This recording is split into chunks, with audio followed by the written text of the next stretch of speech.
नमस्कार, आप देख रहे हैं धा न्यूज और मैं हूं अभिषेक मिश्रा। देखिए, बिहार में 4 विधानसभा सीटों पर उपचुनाव होने हैं। बेलागंज की सीट पर उपचुनाव होगा, इमामगंज की सीट पर उपचुनाव होगा, तरारी और रामगढ़ की सीट पर चुनाव होगा। और जाहिर है, ये उपचुनाव क्यों होगा ये बताने की जरूरत नहीं है। इन सीटों के विधायक सांसद बन गए हैं, तो जाहिर है जब इन सीटों के विधायक सांसद बन गए हैं, सीटें खाली हैं। हालांकि बिहार में अब तक एक ही उपचुनाव हुआ है लोकसभा चुनाव के बाद। रुपौली विधानसभा सीट पर उपचुनाव हुआ, जो एनडीए भी हारा और निर्दलीय शंकर सिंह बाजी मार ले गए। जहां से बीमा भारती लगातार जीतती आ रही थी, वो सीट वो गवा बैठी। लोकसभा का चुनाव तो हारी ही, विधानसभा की अपनी सीट भी हार गई। तो बीमा भारती चुनाव हार गई हैं और अब 4 सीटों पर उपचुनाव होने हैं।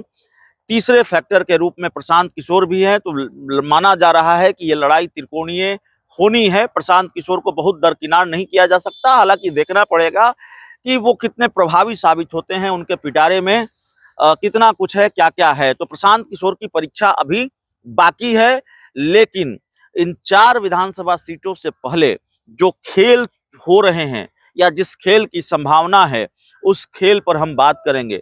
बिहार में इन 4 विधानसभा सीटों से पहले एक खेल आरजेडी कर सकती है। देखिए, श्याम रजक को जनता दल यूनाइटेड अपने पाले में ले आई है। श्याम रजक ने आरजेडी छोड़ा, और हम ये नहीं कहेंगे कि आरजेडी ने खेल किया, माफ कीजिएगा, जेडीयू ने खेल किया और श्याम रजक को तोड़ कर ले आई है। श्याम रजक ने पार्टी छोड़ दी थी, दुखी थे, बहुत दिनों से इस बात का अंदेशा था कि श्याम रजक आरजेडी से विदा ले सकते हैं। पार्टी में उनकी बहुत सक्रियता भी नहीं दिख रही थी और माना यह जा रहा था कि किनारे लगा दिए गए हैं। लोकसभा चुनाव में भी टिकट मिलने की उम्मीद थी, टिकट मिला नहीं, और विधानसभा चुनाव में तो टिकट नहीं ही मिला। तो ये सारे सवाल थे। तो श्याम रजक जेडीयू में शामिल हो गए, तो जेडीयू आरजेडी के नेता श्याम रजक को साथ ले आई। अब आरजेडी भी एक खेल कर सकती है, खेल करने जा रही है। जिस तरह की जानकारी निकलकर सामने आ रही है, आरजेडी भी जेडीयू के एक बड़े नेता को अपनी पार्टी में शामिल करा सकती है। नाम भी लेने में कोई दिक्कत नहीं है। जगदीश शर्मा के नाम की चर्चा है राजनीतिक गलियारों में, कुछ मीडिया रिपोर्ट्स के हवाले से भी और राजनीतिक गलियारों में भी चर्चा है, और हमारी जानकारी के हिसाब से भी इसकी संभावना है। देखिए, हम दावा नहीं करते कि जगदीश शर्मा आरजेडी में शामिल हो जाएंगे, कल शामिल हो जाएंगे, परसों शामिल हो जाएंगे, लेकिन जो बात हमारी जानकारी में आ रही है वो ये आ रही है कि जगदीश शर्मा अगर आरजेडी में शामिल हो जाए तो हैरानी नहीं होनी चाहिए। और देखिए, जगदीश शर्मा पार्टी से तो नाराज बता ही जा रहे हैं, जेडीयू से नाराज बताए जा रहे हैं।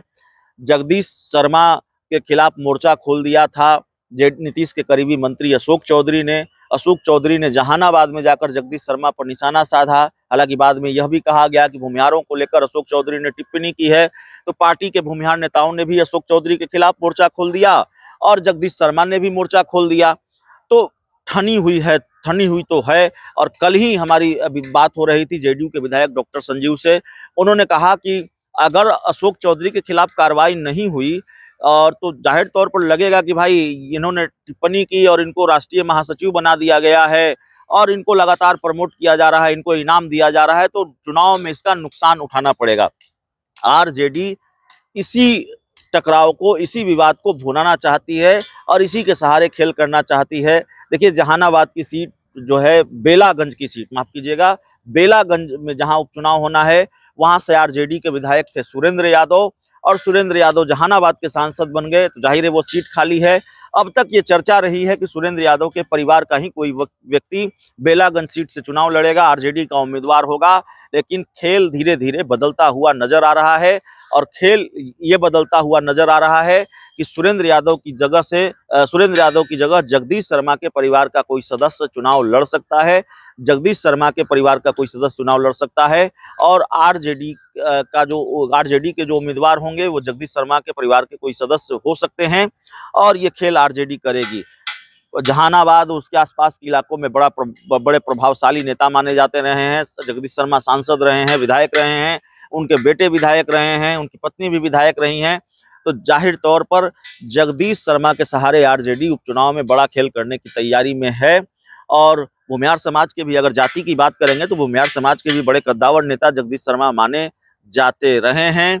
चर्चा यह भी है कि चूंकि जेडीयू से मोह भंग हो गया है, इसलिए जगदीश शर्मा पाला बदल सकते हैं, जगदीश शर्मा दूसरी तरफ रुख कर सकते हैं। तो ये सारी चर्चाएं चल रही हैं।